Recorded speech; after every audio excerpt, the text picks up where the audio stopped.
Welcome everybody to Phandom Knights, where we break down pop culture one fandom at a time. Today we're talking about The Bad Batch, Episode 3, The Replacements. Do the intro. Okay.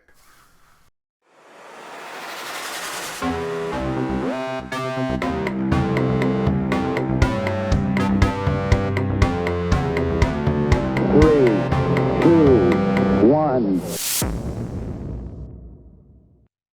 I'm Chris. I'm Dustin. And I'm Sherman. And let's get into this. Go through the episode. This was a pretty good one. Yeah, starts off with the Bad Batch on their way to get repairs, and Tech thinks that the priority should be trying to build a scanner to try to get find out whether their inhibitor chips will activate at some point in time or not. Right. They're like, this takes precedence to what else is going on right now. There's a lot of little things in this that, like, it's a very kiddie show, but then some of that stuff that he says, I'm like, man, can you just explore that a little bit more? That's not super interesting. Right. This just reminded me of, like, the first episode, though, when he's like, yeah, I mean, don't you... Everything that seems important to him, nobody else thinks about. Yeah. Because it's just like, oh, yeah, like, no, we're totally fine. You guys didn't think about this? Come on, like... Yeah, we gotta make sure that we can't hack our inhibitor chips. Our essential life which is form pretty stuff important, is because later on, someone gets a ding on the head, and Yeah, the next couple of episodes, he dings his head. Oh quite my a bit. yeah. I was literally thinking about that. Like, how many times is he gonna hit his head? Ding, ding, ding, ding, ding, ding. Pinball. So I think the funny thing is when they're on the ship, we're like, no, he was like, no critical systems are like affected or whatever, and then immediately like out of hyperspace. He's like, it's alright. At least the life support's still going. Hunter's like, are you serious? Yeah. Yeah, so Wrecker hits his head. Oh yeah, so that's right. No, not later on. It's literally right now. Yeah, like right now. We're all gonna die. I mean, we'll be fine. Yeah. I just love when like he like puts Omega in there and she's just super small in that, and then he gets in and it's like, nope, it's too small for me now. Yeah. His head like barely fits. It doesn't click down, so he has to like hold it down. Oh, is that what he was doing? Yeah. Imagine if you were on a roller coaster and that happened. Like, you had to hold it down the whole time. Yeah. That would suck. Then we get a cut over to Crosshair and see what he's doing, and his actions are still in the minds of the rest of the Bad Batch, it seems, too. They're still thinking about him, even though it's kind of in the back of their head. Then we get this scene of Crosshair and getting his chip amplified to be more obedient. That doesn't make case. I mean, I guess to be more obedient. Right. It's just weird calling it amplified. Like, okay. Because the inhibitor chip is like half organic, half so it's just material. making him more into a machine, really? Essentially. Instead of using his brain, he's just using his chip for his thinking. Right. Kind of. Yeah, that's what the Empire's doing to him, I guess you could say. I guess, like, obviously they're all mutated clones, so they all are different, even though they're all kind of the same. Right. But, like, Crosshair obviously was the first one to go, and obviously we're seeing who the second one's about to go. And I have a theory about these. I had a theory on, like, how Crosshair was either going to survive or come back or die or whatever. And, I think Crosshair is going to be the one where he's going to sacrifice his life to save the Bad Batch. Like, something's going to click at the end where he's, like, going to save his brothers for them to escape or something, but he's going to lose his life in the process. Why do you think he's going to die? It's just a good arc. Oh, okay. Good storytelling. Yeah. Because he can't really redeem somebody who murdered a whole... that's the next episode, but yeah, anyways. Right. And then I think with... Oh, no, it's in this episode. It is. Yeah. But with Wrecker, like Darth Vader, dude. He can be redeemed, so can Crosshair. Well, they're kind of probably going to do the same type of thing that they did with Kylo Ren, where, like, you can kind of redeem him, but he has to die because he killed his father. Like, I don't know. But I think it'll be a sacrificial. Right. Sacrificial. Yeah. And so, but I think with Wrecker, I think he's going to get too far gone, and I think the Bad Batch is going to have to kill him because he's the big brute. Like, nothing... In the later episodes, not even a big, huge creature can really stop Wrecker, so it's just... I don't know. We'll see, but...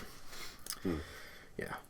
So then this new Empire guy named Rampart, Rampart, yeah. I've never seen him in anything I feel like I've heard it. He's maybe the guy in Rebels. who invented the whole chain code thing Right. and that policy. So, okay. Which is just what America's doing, but we won't go into that. I didn't get a chance to look into it, but Project War Mantle kind of just it's a cool name. Yeah, I was curious about that. I feel like it has something to do with like the transition from clones to the Empire. Maybe not directly that, but something along those lines. Mm-hmm. They didn't really go too much into what it was. But then Rampart introduces the first elite squad of recruits, not clones, for the Empire. Man, what's the name of the Camino guy who's like walking with them the whole time? There's Nala Se, who's the lady, and then there's Nala Su, I think, is the dude. So, because I think he was... Oh, no, it was Nala Se was walking when they're like introducing the new elite squad. Right. She just looks like these guys suck. Like, well, just think like if the Empire takes away their cloning, like they have no business. They have what did Camino do before they've been the Republic? They cloned. Right. They've kind of always been a cloning planet or facility. Yeah, but I don't know. Their business would have had to survive for thousands of years before the Empire came along. But I think war. Yeah, the Empire probably ramped up they built more factories and did all this stuff, so now they have this huge capacity, and now the Empire doesn't want it anymore, so they're probably like, we need to figure out a way to use our It's just facilities. too cost effective to do clones at this point, I guess, according to Tarkin, but...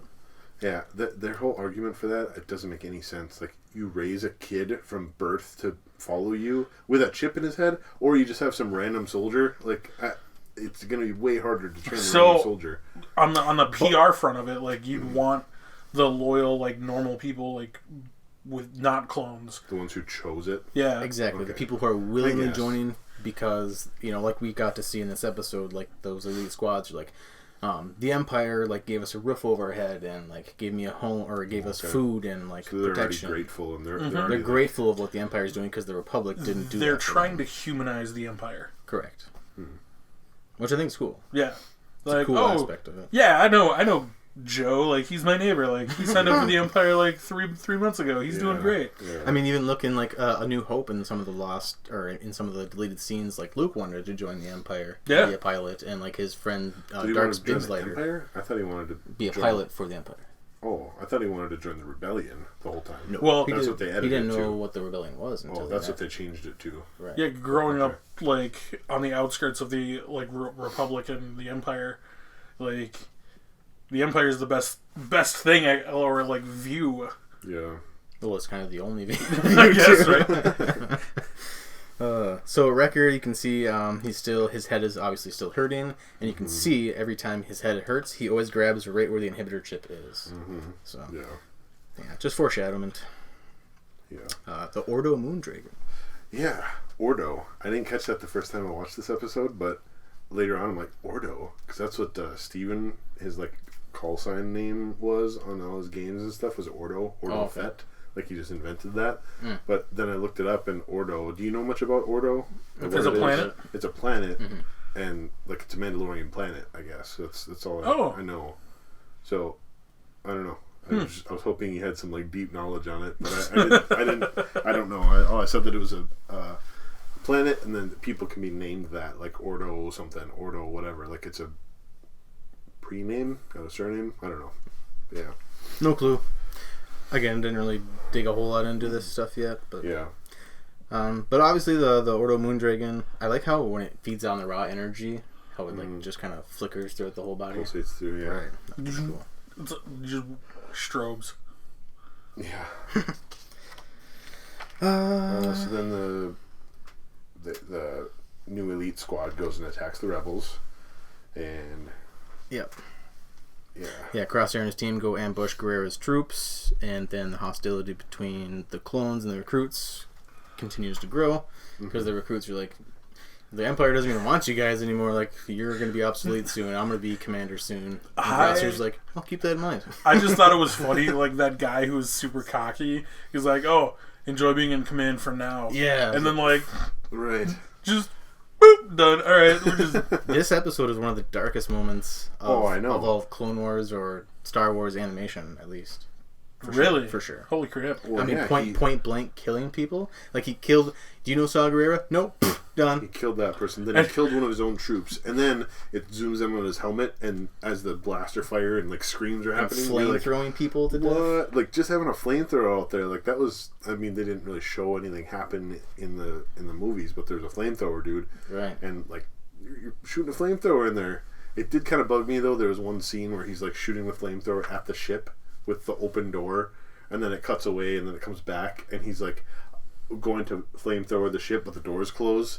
So like you were just flamethrowing inside that ship, and now okay, whatever. There was people inside the ship that tried to like huddle inside too. No, I know, but like he was blasting flames inside the ship, and then it cuts away, and then he's about to blast flames inside the ship with a bunch of people standing there. I'm like, you would have all been dead right now, but okay, whatever. Yeah, true. I mean, I haven't looked up on what these flamethrowers actually do. If it's like an actual flamethrower, like in our world, where it shoots like petroleum jelly, or if it's just shooting straight flames. There was one scene where he flamethrowered a person, then the person fell down, and the flames just kind of dissipate. Right. And you're like, you would be on fire, screaming in agony right now. But so it makes me believe it's a cartoon. I'm not opposed to what's happening. I'm just. It makes me believe that video game logic right there. It doesn't shoot petroleum jelly. That's what makes me believe. It's just straight flames. It's a ethanol or something. It's blaster fire. Propane or like something. they passed out because of lack of oxygen, and all their eyebrows are gone. Like that's all that happened to them. They didn't die. All of a sudden, Aang comes in air guns. I mean, you pretty much described half of like the latest episode of Avatar that we were supposed to watch. Yeah. What episode were we supposed to watch? Avatar and the Fire Lord. Oh, such a good episode. I know. Right. Yeah. That's what I'm saying. Guys. Like you just described like half of that episode. Anyways. I'm sorry. So Hunter falls down because his mask falls off. It's a little more than that. He gets hit in the head. I know. His mask falls off, and go grab your mask, dude. Anyways. Well, it looked like okay, Chris. I want to see you in that situation. See what you do. But at the same time, like, tell me to hold my breath right now, and I guarantee you, I could hold my breath. You got knocked out. You got hit in the head. You go to draw breath. You just can't. And then not only that, but like you get like essentially clawed to the face or like slapped by a tail. I could go do anything. If you saw the hit coming, if you fell out of a tree or something, and you literally had the wind knocked out of you. Okay, all right, it's fine. also, he wasn't the one who grabbed the mask, so like he didn't even know where it was. Yeah, Omega had to grab it for him. The savior, who acts as a beacon of hope for the Bad Batch, which I want to just point out because she is. Did you write that? Did you make that up? No, that's your tagline for her. No, Omega is like a beacon of hope for the Bad Batch because in like a matter of weeks everything has changed and the brothers are now enemies, and it's all so confusing. Yet Omega gives them this hope and clarity in finding their purpose after. And she finds their missing masks. Yes, and she gets the park back, which is kind of a weird, dumb, boring scene, but we'll skip it. Also, it seems like the fact that like that is just like a moot point. Because, like, the Moondragon literally feeds on raw energy. So, like, what is left... Ordo Moondragon. Yeah. So, like, one less word. Sorry. But, like, what's supposed to be left in that capacitor? Well, that's the thing with the capacitor. You don't... It's not a battery. Capacitors aren't batteries. Okay. They take and store up energy, and then they release it fast. Like a old-style camera flash. You know, they go... And then they release the energy in a big flash. So it's designed to release energy and then store it up again. So it's a tool, not just a battery. Okay. They didn't really get into all that, but it made sense to me that the dragon would let the capacitor go and go after the flashlight, because the flashlight has a bunch of batteries in it and wants the energy, where the capacitor is drained, so you can't do anything with it. If you touch a capacitor that's been sitting on the shelf forever, nothing will happen across the two contacts. But if it's been used for a little while, if you touch that, like that's why they say don't work on your TVs, because there's capacitors in there that store up the energy. Sorry. I used to work with capacitors all the time for work, so I'm like, yeah. So this is why we keep you around, Chris. Yeah, you need a capacitor to start engines and motors and things like that, so it makes sense that it's a part. So then we flip to Tarkin, and he's talking with Nalase and Rampart again, and thinks that I love this scene. the clone trooper program is cost prohibitive, a relic of the past. I just kind of like that phrase. Then he, essentially, without telling him, promotes Rampart to Admiral, because I don't think he was Admiral before this. And he's like, Admiral Rampart. He was like, thank you, sir. Well, this is after the elite squad comes back. Right, and it's crazy that the Empire, it just shows again that they don't care about means at all. They just care about results. You killed the squad? Awesome. I don't care if there's women and children there. I don't care if you had to flamethrower not just death. that, but he's like, oh, your squad is one less trooper down. Yeah, they don't even care about that. But it seems as though your team did what those couldn't. I know, they don't even care that they're losing troops. They don't care what exactly the details of the mission were. They're like, oh, you did the thing? You put the peg into the hole? Perfect. All right, we're done. Not just that, but like the guy who was defending the Empire, yeah. like in their medbay, and like they were watching him, and he's just like, "Oh yeah, no, he's dead now. Cool." Well, and then Tarkin and Rampart are just like talking like about the future of the clone troops, like clone troopers training the new troopers, and like. They weren't getting excited, but I just imagine that scene from Step Brothers. Like, did we just become best friends? Because they're just sitting there like, oh, and this, oh yeah, and this, and you will rule the galaxy. You know what? You're an admiral now. We are best I friends. like you. We are best friends. Yeah, I wonder. I'm kind of curious if that's how it is. That can't be how it is in real military, where it's just like a general walks by and be like, Lieutenant. Right. Well, it is when you're out in the field. Like, you can have a field promotion. Yeah. But if you're just But I mean, like, you're on a base. I know, you're just standing on a base. You know what? Admiral. Not just like captain. You're an admiral now. That's the same level as Tarkin. Yeah. Because Tarkin is not Grand Admiral yet. Yeah. So that's just... He's a governor right now. That's the title that they were giving him during this episode. Governor Tarkin. Yeah, I mean, that's because... It's almost like a respect thing because, like... Everyone always called Leia like Princess Leia because she was a princess first. That's true. I think it's more of a respect thing, but like his actual title in the Imperial Navy was Admiral. Former vice president. Anyways, so yeah, did we just become best friends? I thought that was funny. Then they were talking about it like goes to the Kaminoans or whatever, and they're talking about how. What do they want to do? Jango Fett's DNA sample or whatever is... The sample degrades over time, and that's an interesting little detail. Like, that makes sense. That was said over all the Clone Wars series. Yeah. But, I mean, yeah, it's just... So it really makes you wonder reused it Omega so many times. Who was used to make Omega? I think they used the Jango clone thing, because that's how the Bad Batch was still made. They were just mutated. Just like Clone 99. They were just playing around with gender swapping DNA because she's the only female Jango clone. That's true. Yeah. I know because Dave Filoni said that we're gonna get a great explanation of who Omega is and her role going forward. Palpatine's clone, man. That would be cool, but nothing's really pointing to that for me right now. Yeah. Just the hairstyle. Just the hairstyle. I do think she's Force sensitive. Nothing's indicated in these last 4 episodes, but. At least not that I... Well, this one, that she's a little kid that can do all this amazing stuff. I mean, oh, yeah. Besides that, she's like naturally gifted at just about everything. A Mary Sue, people like to say. Yeah, because, like, she picked up tracking, like, I mean, which wasn't, like... Yeah. Super detailed. Touching dirt like this. Like, you're a Master Shacker. I mean, I don't... Yeah, because, I mean, she saw where the dragon went into, and she's like, I tracked it! You saw where it went! Tracking something means you can't see the thing you're tracking. Under didn't know that, though. Like, oh, you're a good tracker. It's kind of like when a kid finds... like, oh, I found the cheese. Well, you know where we store it, so you did find it. Right? Good job, but... No, if you find, like, $500, like, laying in the... You know, grass outside my house. Yeah. Tell me. That's pretty much it for the episode. Yeah, it cuts to the last scene as Omega getting her own room on the ship and becoming one with the squad. I never had my own closet. I mean, room. I actually really liked the parallel to this because, like, when you see Crosshair sit down in his bunk and he's just like... He just see everybody's the new people are taking up like the other they just Bad immediately Batch go like there like it doesn't mean anything. And somebody just like the guy with the flamethrower just chills in Wrecker's bunk. I'd be like, get the hell out. Yeah. Again, that was good. That's a good point. I didn't think about the symmetry there. That's good. Yeah.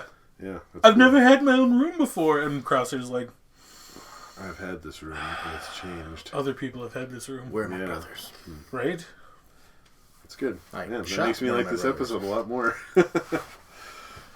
I think that's all we got for the episode. We don't really. There wasn't anything in the production or the plot or anything that really stood out. It's just a straightforward episode. So yeah, I think that's what I really enjoy about this show. It's very straightforward. yeah. Like compared to like when we've been doing WandaVision. Like, oh my gosh. You're like, you see that stick? It could be all the little Easter eggs.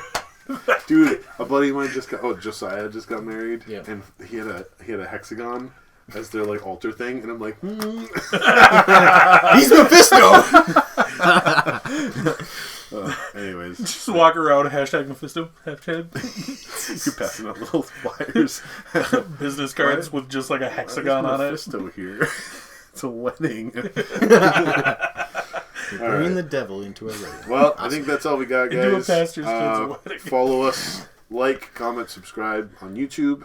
If you want to become a Phandom Knight yourself, check us out on Apple Podcasts, Spotify, Twitter, Instagram, Facebook, and every social media. Yeah, we'll see you in the next video, which will be 2 minutes from now. May the force be with you. May the force be with you.